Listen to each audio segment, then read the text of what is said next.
morning or afternoon, I suppose, and welcome to the Comics Experience Graphic Novel of the Month Club for the month of April 2020. We're still in COVID lockdown for people in the future. This sucks, by the way. This COVID lockdown stuff is just awful. It's awful.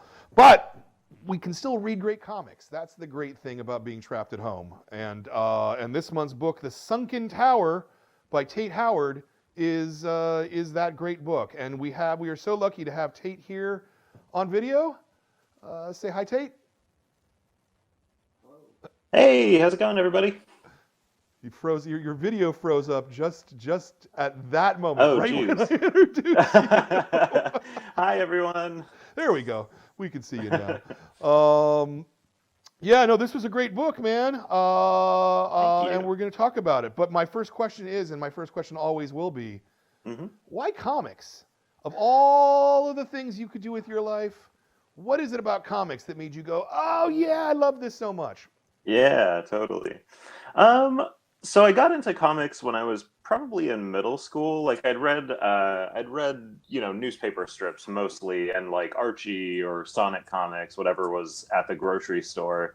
But in middle school, someone introduced me to Image comics, and so I started reading Spawn and all of those other like kind of, edgy kind of, I don't know what you want to call them, kind of stuff from Image. But that was what got me into it. But originally I kind of wanted to do animation, but the reason that I like comics so much is that you can do it all by yourself. Like you only need a team of one person to do a comic if you want to. You can do it with more people, and it's always fun to work with other people. But I just like the creative freedom that I get from being like, okay, I wrote this, I drew this, I colored it, I did everything, and that means that I can make changes all the way through. If I'm like, oh, this part's not working, I can just drop it. Or I just like the freedom that it gives me to do kind of whatever I want to do and not really need a, budget or a lot of money to do it.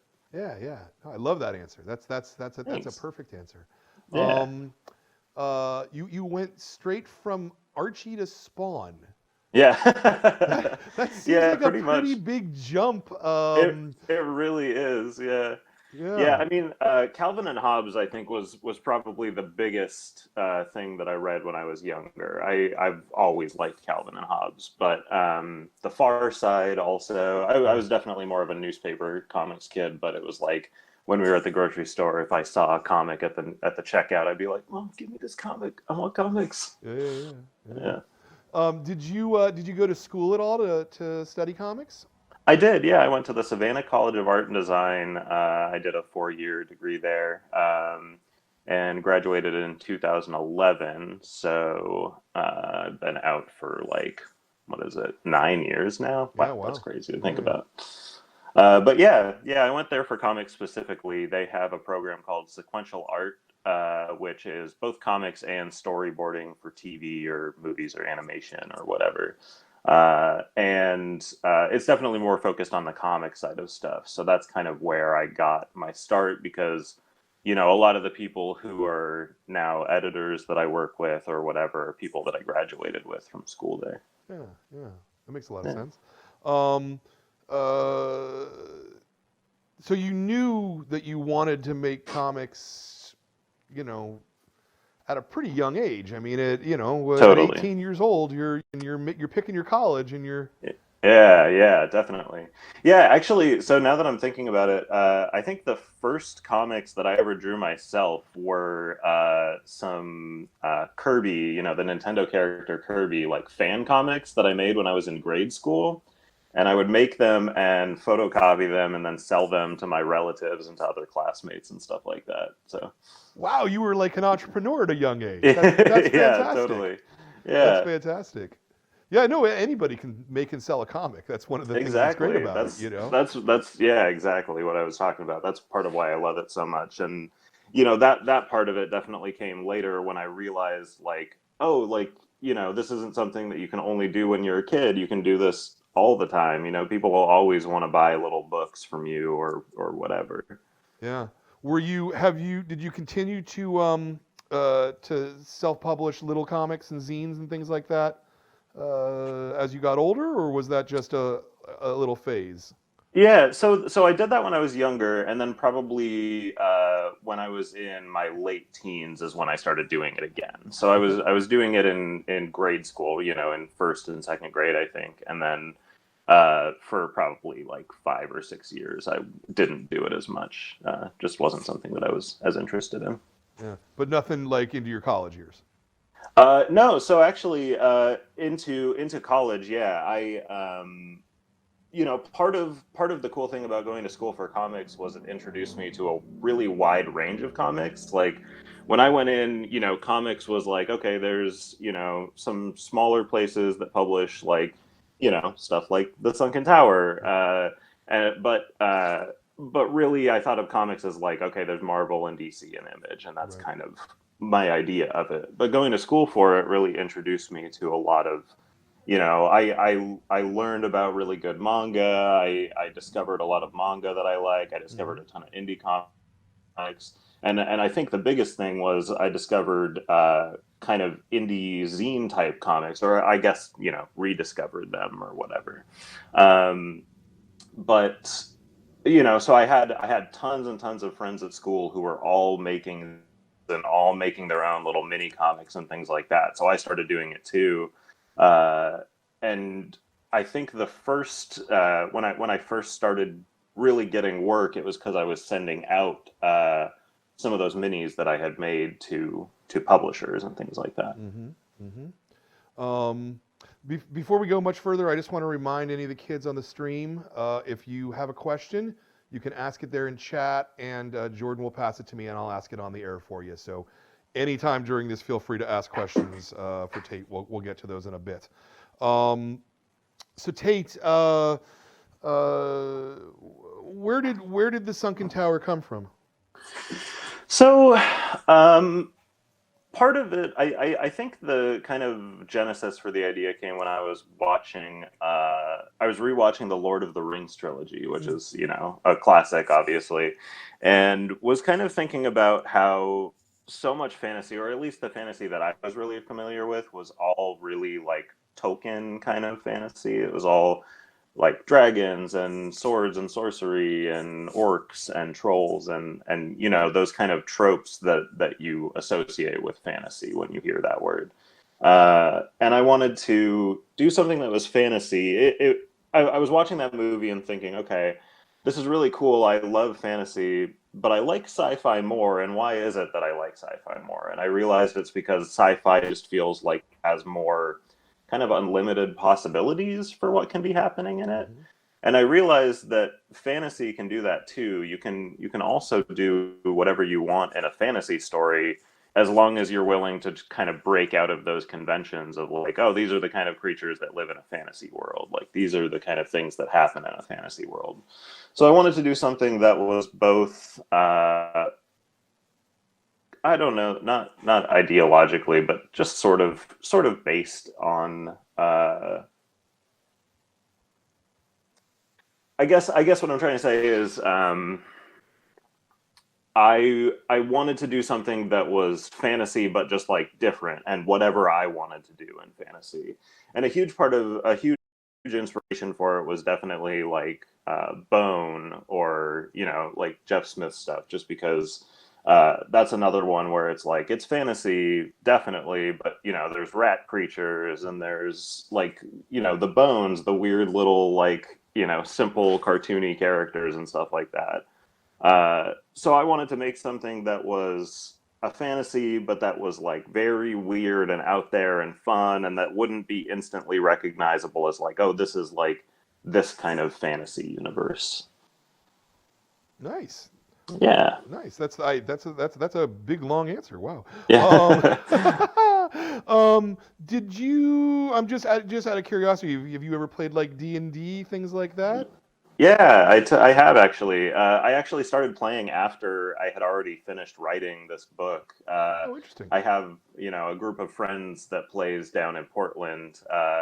So we used to get together, once a week or once every 2 weeks to play, and kind of fell off just because of work and life stuff. But Sure. yeah, I love D&D.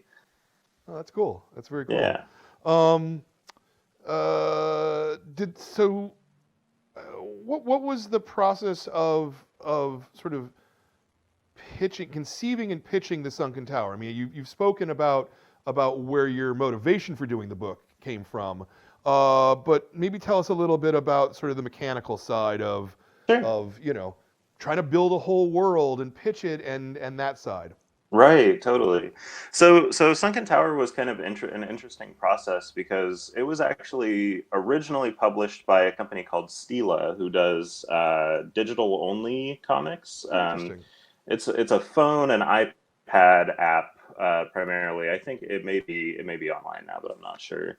But either way, they approached me and said they were looking for someone to do a story for them. And the Sunken Tower was something that it wasn't like a fully fleshed out idea. Like it wasn't what it is now when I had thought of it originally.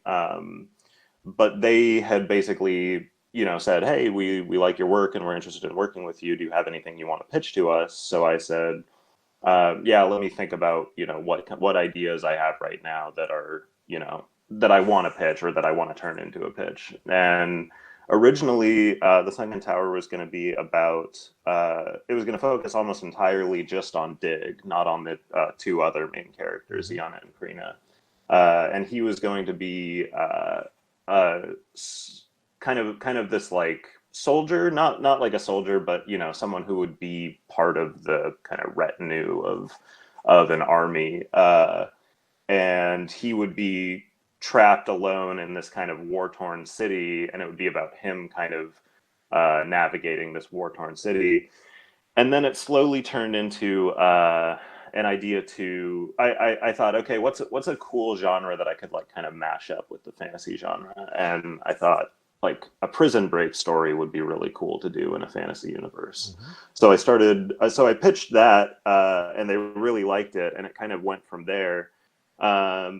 And then part of that deal was that I got to keep the book publishing rights to the story. So when the term and I can't remember the exact how long it was in the contract, but basically after some time was up, I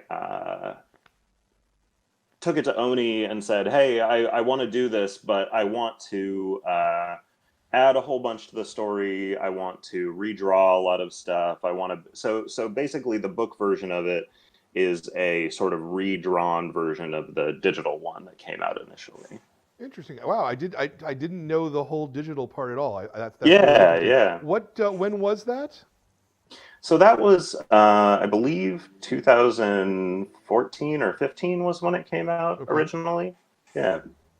So that's I think that's the only place that you can get the digital version of the book, just because they kept the rights to the digital copy or whatever. But. Yeah. Did was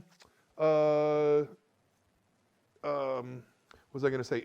Was it a novella length or a novel length story, or was it shorter? Mm-hmm. Was it in chunks? How was it? So it came out as chapters. It was six chapters, and I think so. Basically, the biggest new part of it is everything up until like this page, the big opening page. Mm-hmm. All of the part in the market and everything before that is brand new, as well as I added just a couple pages to the end, I think, just to flesh out the ending. But basically, it was the same story. Yana and Krina's relationship was a little bit less developed. I kind of refer to it or think about it as like a first draft of the story, basically. Yeah. And when you say you redrew it, did you literally redraw every page or just some of it? So it was just some of it. Basically, it was a lot of kind of taking like, let me see if I can find a page here that's a good example, but yeah, so like for this page where there's a big kind of flashback scene, initially this would just be like read on a phone, like it would just be one tall image. So basically it was a lot of just taking panels that were already there and then cutting them up and putting them back together on page layouts in Photoshop. Right. And so a lot of the redrawing was like, oh, okay, you know, I don't think this drawing is as good as it could be. Just redrawing some faces, and then you know, just because there was like a 3-year time difference between the digital and the physical edition, and then adding panels just to you know, better fit the story that I was trying to tell and stuff like that. Yeah, neat. Yeah. Yeah, I've never encountered someone who's had a book done that way. That make it. I know it's really interesting. I think Jen Bartel has a book that she did. I can't remember the name of it. That was the same thing where it came out on phones originally, and then I think it's called Crystal Fighters. Yeah, there were a whole bunch of people in that first wave of Stila artists who all ended up doing the same kind of thing, basically. Yeah. When you this actually brings up an interesting question, because if it was more designed for mobile, Mm-hmm. how did you think about your page composition and things like that differently than you would for a print publication? I did, yeah, definitely. It was kind of cool actually, just to work in a little bit of a different format. There's a couple panels in here, like some really tall panels in like this part initially at the end was you know, one giant long panel where you Right. sort of followed the creature falling down the well. Yeah. Um, so it was cool because I got a chance to do some kind of weird layout stuff that I never would be able to do on a page, you know, Mm-hmm. because I could have like a 3 foot tall panel if I wanted to. This one as well, the Mm-hmm. big tall one that was even taller originally, and you know, you'd have to scroll so you couldn't see the whole image at once.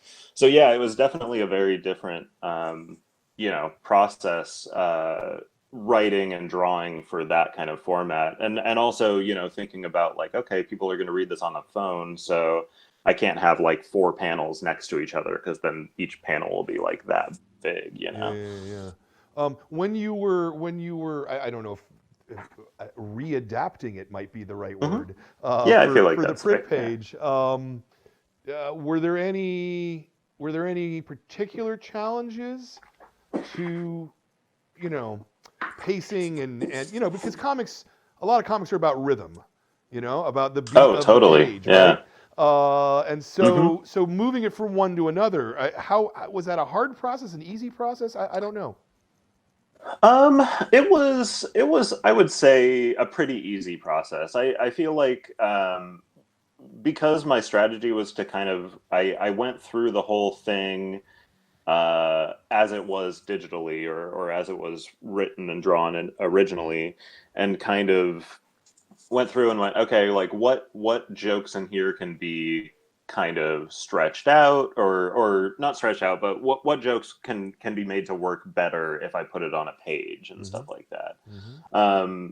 So I think the most challenging part of it was all of the parts where I didn't have a really specific idea, and I was kind of like, okay, well, these images need to go on this page here, but how do I do that? How do Right. I, you know, where do I cut them off? Where do I add to it, and things like that?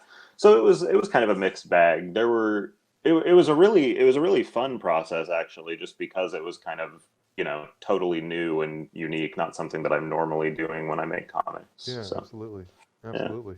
I'm going to go to a couple of kids' questions because I've yeah, got a couple of them backed up here. great, And again, guys, if you're watching from home, please feel free to ask questions. We'll get them asked for you. Mia DeSanto asks, and I think you kind of answered this, but you can answer it maybe in a longer way. How yeah. long have you made comics? How long have you been making them? Let's see. I would say I've probably been making comics since I was in first grade.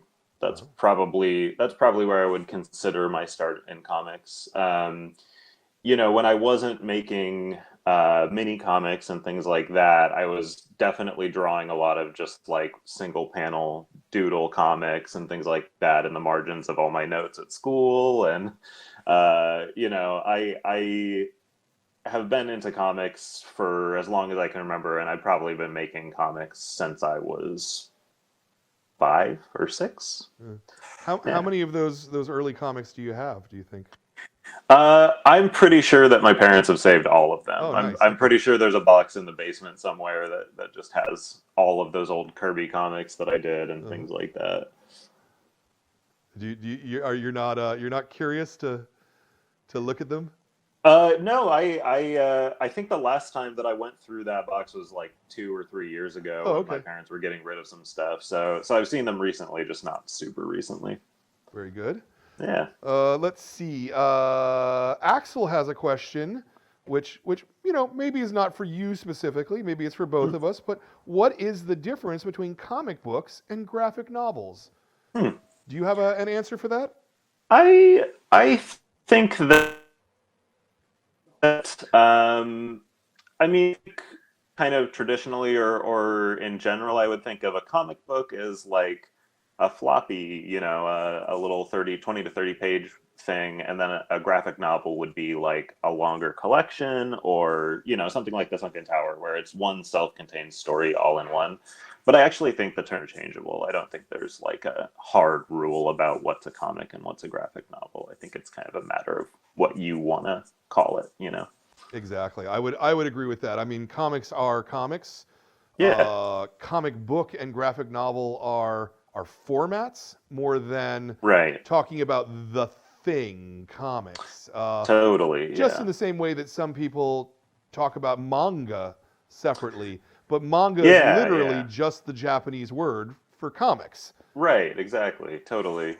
Yeah. Or bande dessinée or whatever in France, Yep. and yeah. Yeah. Yep. No, that's a good question, Axel. But Yeah.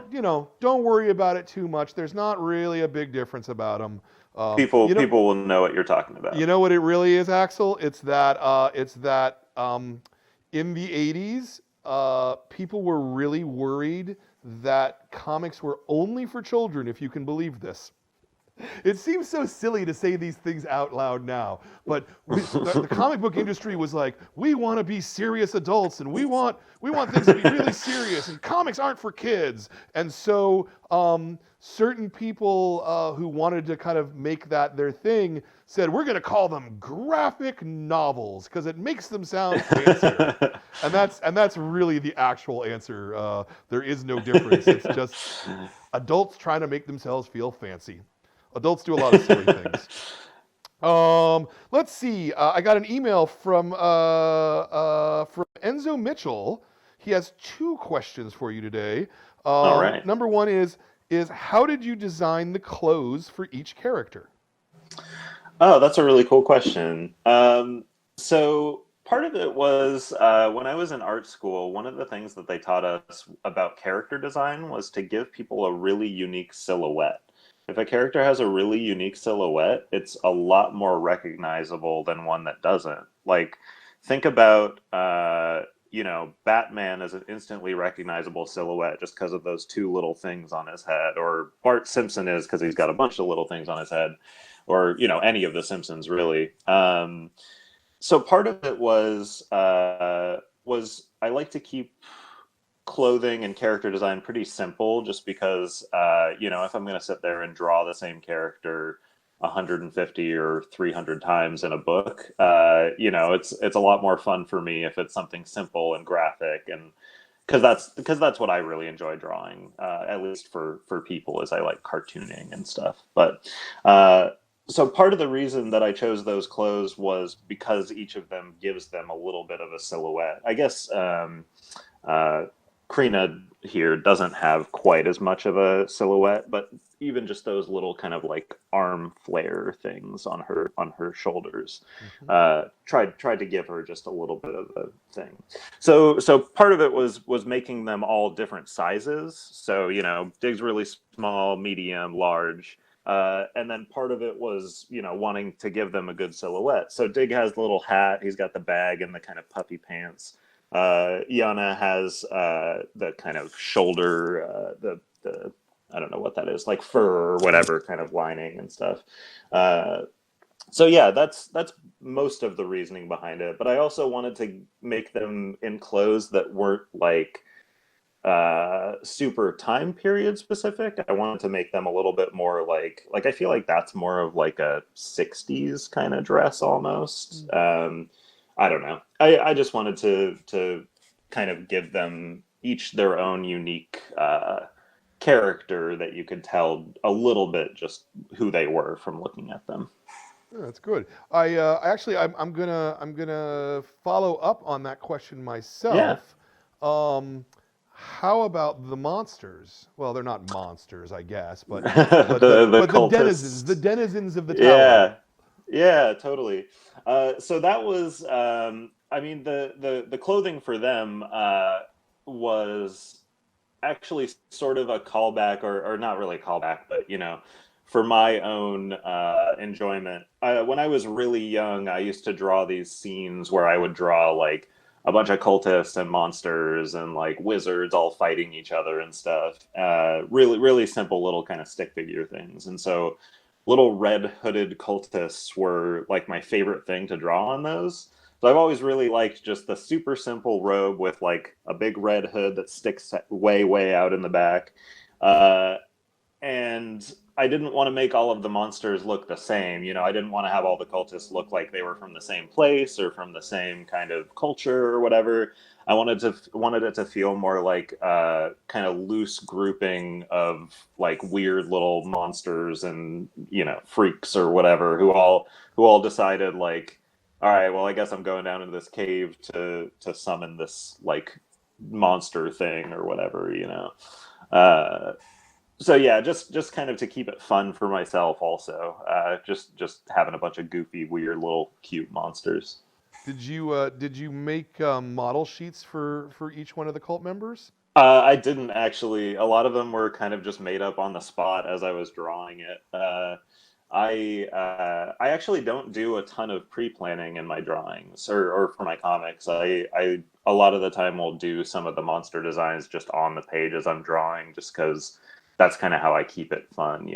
Keep from having to draw the same thing over and over and over. Yeah. Did that prove a challenge in terms of just sort of that continuity, the art It, direction continuity? Like, oh wait, it which it one was I definitely drawing did. last time? Yeah.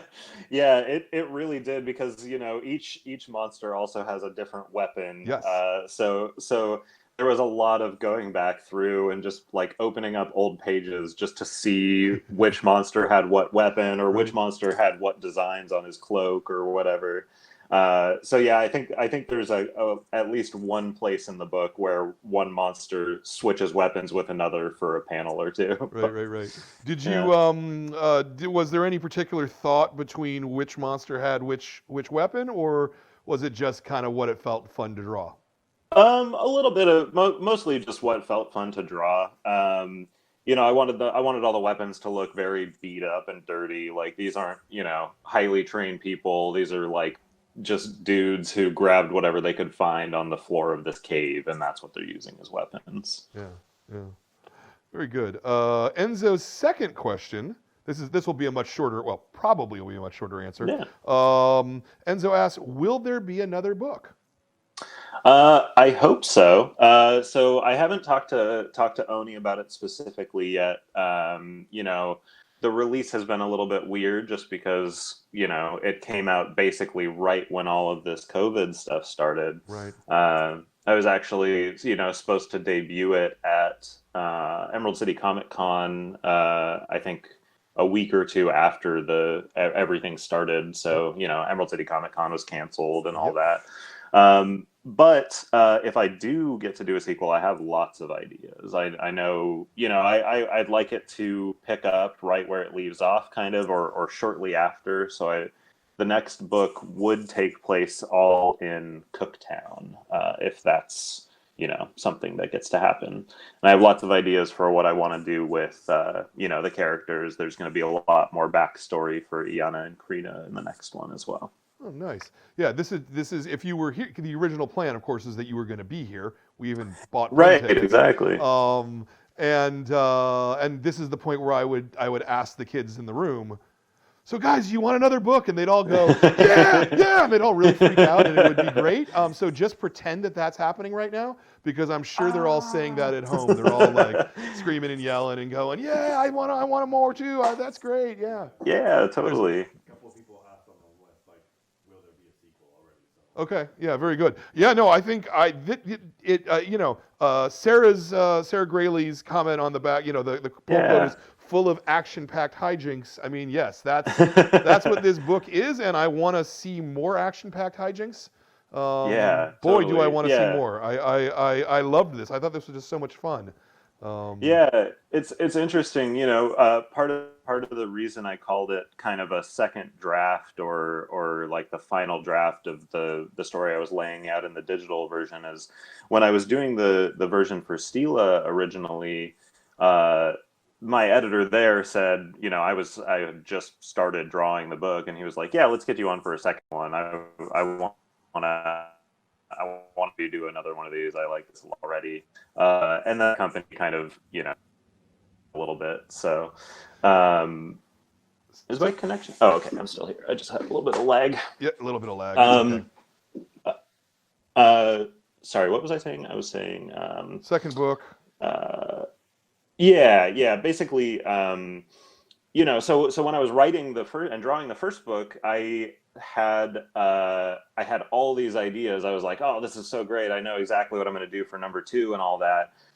So when that company sort of went under or, stopped publishing new work, I was really bummed because I have all these ideas for a sequel. So it's in there. It's ready to go whenever.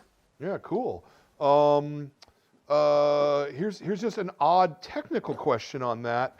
What would you call the second book? Because obviously you've left the Sunken Tower now, right? I know. You didn't, you didn't call it The Adventures of Dig, the Sunken Tower. Yeah, right. Yeah, that's something I've been thinking about a lot. I think probably what I'd do is something along the lines of the His Dark Materials series, where they've got the Golden Compass and the Amber Spyglass and the Subtle Knife.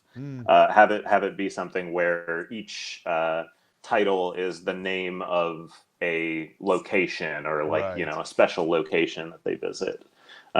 So that's kind of my idea. Also, I could just call it, Sunken Tower Book 2, because one of the things is I would really like to have things have some callbacks to the tower in the first one. If I do a second one, is I'd like to have what was going on at the tower be kind of a bigger part of the larger world than it seems in this first one. That makes a lot of sense. Yeah. Let's see. Axel, back to Axel, asks again, what is a book that you really want to write or draw that you haven't done yet or haven't had the opportunity? So right now I have a book. I've only pitched it to one company so far, and they rejected it. But I think it was just because it was a little bit more. It's more aimed towards like middle school or high school students, and I think they were looking for something for a younger audience. But anyway, it's a story about a girl who lives in this town where these kind of strange supernatural things are going on, and she slowly finds out over the course of the story that there's the body of this giant monster or kind of god thing that's buried underneath the town that's causing all of these problems. So that's something that I'm kind of pitching still right now that I'd really like to do. That's neat. Yeah. I'm gonna guess that maybe Axel is maybe asking you, is there a character that you'd like to do? Somebody else's character maybe. Oh, totally. Yeah. Let me think about that. I think I've done a little bit of licensed stuff. I did an Invader Zim Halloween special last year, and I've done a little bit for Adventure Time. I think it'd be really, really cool to get to do some Oh gosh. Does Craig of the Creek have a comic? That's my favorite cartoon show right now, and No, I don't think so. that's okay. If not Craig of the Creek, then probably um, either Steven Universe or uh, maybe Rick and Morty. I've done a couple covers for Rick and Morty that were pretty fun to do. I feel like that'd be a pretty fun comic to work on. Yeah, makes sense. Cool. I got another question from Mia DeSanto. How did you Cool. think of their names?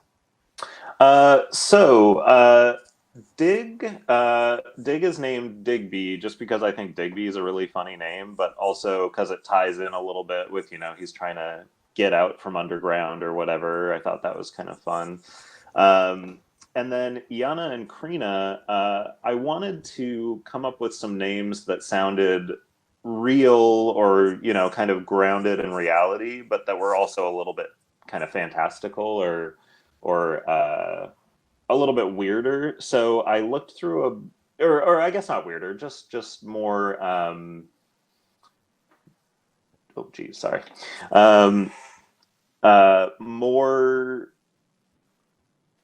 unique than a lot of kind of names that you would hear, like Western type names. So I looked through a book of Czechoslovakian baby names and picked both of their names from there, just because I actually can't remember what either of those names means, but I just liked the meaning of them, so I gave them those names. Interesting. And did you just happen to have a book of Czechoslovakian baby names Sorry. sitting around, or? Not a book, just online. Oh, online. Okay. I like the idea of an actual printed book of Czechoslovakian baby names. I know. Okay, and how did you set upon Czechoslovakia, the Czech names? Yeah. I think I picked that because it's they're definitely all kind of like fantasy white characters, and I didn't want to pick any names that were, I wanted something kind of Eastern European sounding, something, that sounded like a fantasy type name, since I don't speak Czech and I am not as familiar, it sounded like a cool kind of place to grab from. Mm-hmm. Did you have the intention that this was a kid's book in your head when you were creating it on the phone?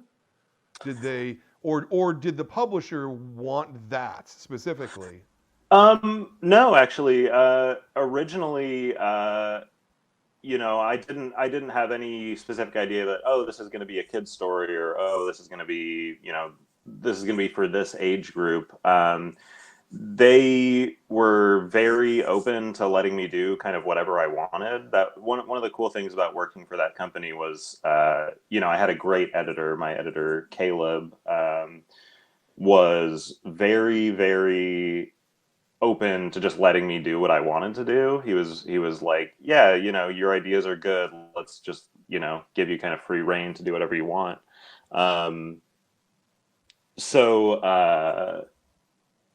Yeah. Does that answer the question? Sorry. Yeah. I guess my follow-up would be, when did you realize it was or could be a kid's book? Or actually, even, is there a difference in your head between a book for adults and a book for kids? Right. I mean, I don't actually put that big of a distinction in my head. The stuff that I read is usually stuff that would be considered like kids' books. Like, if any of you have ever read Gone, this is probably like my favorite book of all time. There's no words in it. It's all just images. And, Masashi Tanaka did that because he wanted it to be readable by anyone. And that's what I like about comics, is that you don't really have to put an age range on it. Like, I think pretty commonly people use the term all ages now for like, oh, this is a comic that's for everyone. And that's kind of what I like to think of my stuff as. Is it's like I like to write stuff that kids can read. You know, I don't want to put a bunch of like curse words or Too much other stuff blood. like that in it. Yeah. So keeping the story kind of lighthearted and fun and friendly to kids is something that I'm kind of trying to do anyway, you know. Yeah, no, and I always think that a lot of the best not just comics, but entertainment of all kinds, is stuff that's, is intended for kids, but adults can appreciate it as well. I mean, my favorite movie of all Totally. time, Willy Wonka and the Chocolate Factory. Oh I yeah, love that movie. absolutely. I could watch that movie any day, time or night, and it's great for Yeah, kids and it's yeah. great for adults too. So Totally. Yeah, yeah. And I feel the same, talking about Steven Universe, especially, like that's really a show that's, definitely for everyone, it feels like. Like, you can really enjoy it as a kid, and then, as an adult, you can also get a lot of, just kind of good insight into other stuff about it. yeah, yeah. All right, I got one more question. This one's from Ethan Bold, and Ethan does me the great favor of doing the pivot to the craft questions. Did you draw this on paper or did you draw it on the computer digitally? So it was a combination of the two. Because of the weird process of doing it, for phones first. When I started the book, I was still doing everything traditionally. I didn't have a tablet at the time, so I basically, or no, sorry, I had a tablet. I just didn't. I had a really small one that I just used for coloring. So I did all of the inking traditionally. Uh, so I actually have somewhere, I have a stack of Bristol that I've cut down to like phone screen dimensions, but Mm-hmm. just blown up a little bit. Mm-hmm. And some of those panels are, a foot and a half or 2 feet tall or whatever.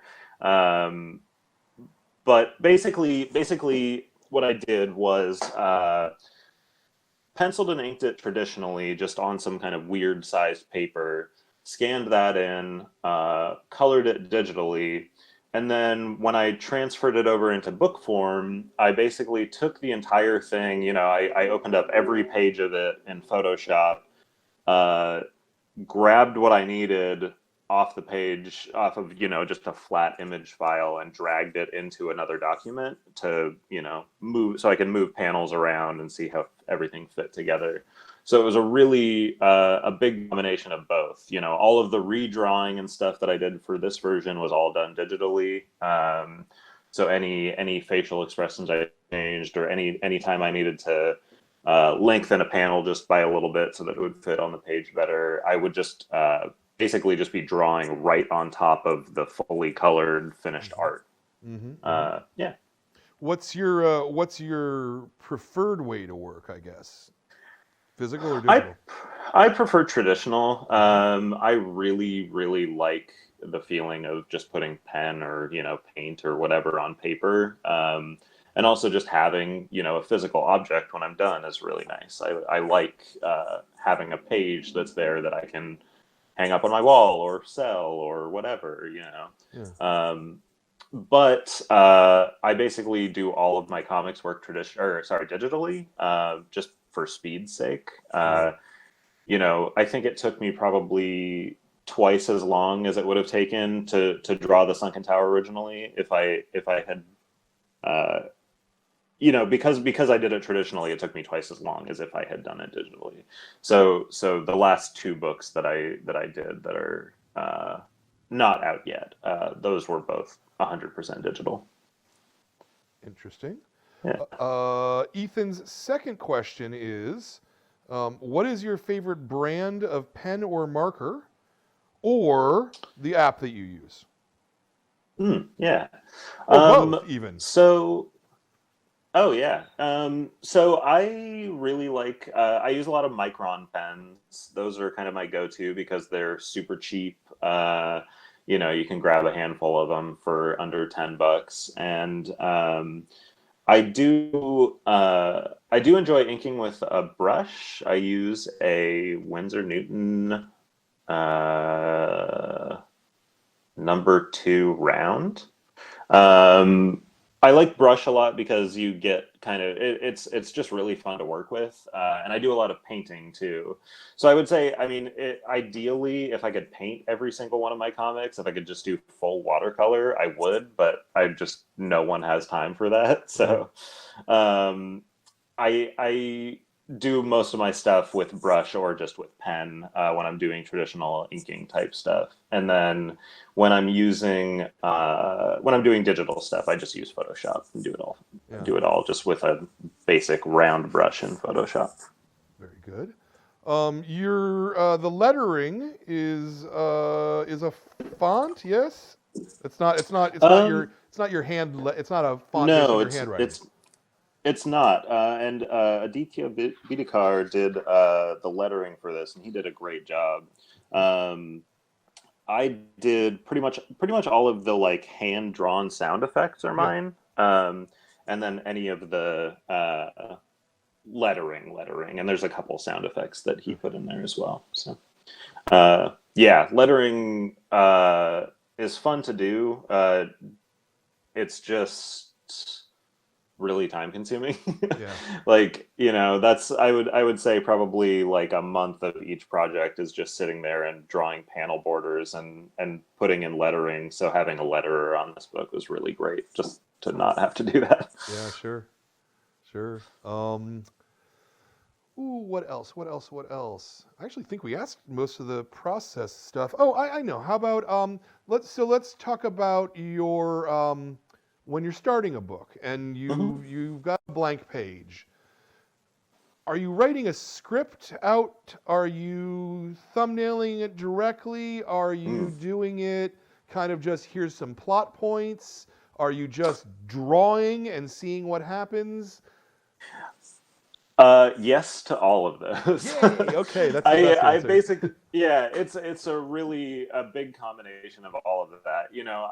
I pretty much always start out by just sitting down with like a sketchbook and a pencil, and I'll write every idea that comes into my head. I'll draw every little doodle that comes into my head that's related to it, and kind of try to just get all the ideas I have out there. And sometimes that takes the form of like, I'll be sitting there and it'll be like, oh, I know exactly what needs to happen in this part of the story, so I'll just go write that down. And usually it takes me probably, I would say, a month or two of doing stuff like that while I'm working on other stuff before I feel usually ready to, pitch a book or make it myself or whatever.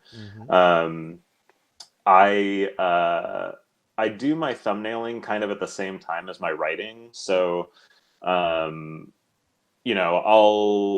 have this once that sketchbook has all of the kind of like basic plot points or has an outline, and I've kind of sketched out most of the characters or know what they're about, then I can sit down and go through and start to basically just draw a little mini version of it and write it at the same time, or write a rough version of it. So, and how sketchy are your thumbnails? Are they super sketchy or? It really depends. So I think for Sunken Tower, my thumbnails were almost just scribbles with stick figures. But then sometimes when I do more, like I've done one or two painted comics, and for those I'll usually do like really, really detailed pencil sketches with like shading and everything, just so I can see what kind of needs to pop out. So it just depends on the project, really. Yeah. What I had a question there and it just popped out of my head. So, you said you've got a couple of books that that you've been working on that haven't come out yet? Yes, that's correct. Would you care to plug some things? Yeah, so both of them are pretty far from coming out, but one of them is actually, I guess I probably can't say specifically, so I'll just give you kind of a gist. One of them is a book that's all about spiders. It's a nonfiction book, but it's told kind of with kind of like a story element. So it's about these two kids who find this talking spider in their basement, and she shrinks them down to her size, and they go on an adventure and meet different kinds of spiders from all over the world. And it's to kind of, so you can learn everything you ever wanted to know about spiders, all kind of in one kind of fun little adventure. That sounds great. Yeah. The other one is I'm actually just starting it now, and it's a activity book / comic book. So it's kind of like comic that has mazes or puzzles or other kind of like find the object puzzles. So you help solve the mystery of this haunted house by reading and doing the activities alongside the characters. Oh, that's interesting. Are you also building the activities as well? I am. Yeah. Yeah. I did a mini comic version of it that I sent to the company to pitch it, and they loved it, so they picked it up. But I just did it for fun a couple of years ago, just because I had a month off and wanted to do something using that month. So I did it, and they ended up liking it enough to want to publish it. Yeah, that sounds like a challenging thing to do and sustain over the course of a long book, to me. Just coming up with puzzles. Yeah. I mean, I can totally see coming up with like one puzzle or 5 puzzles, but if you've got to come up with like 50 puzzles, that seems a little hard. No, it really is, and I've been working on the kind of thumbnailing and writing process for that for the past couple months, and it has been a lot of just like I've ordered a ton of puzzle and activity books online, and just going through those and being like, okay, what different types of puzzle can I use that I haven't used already? Sure. Sure.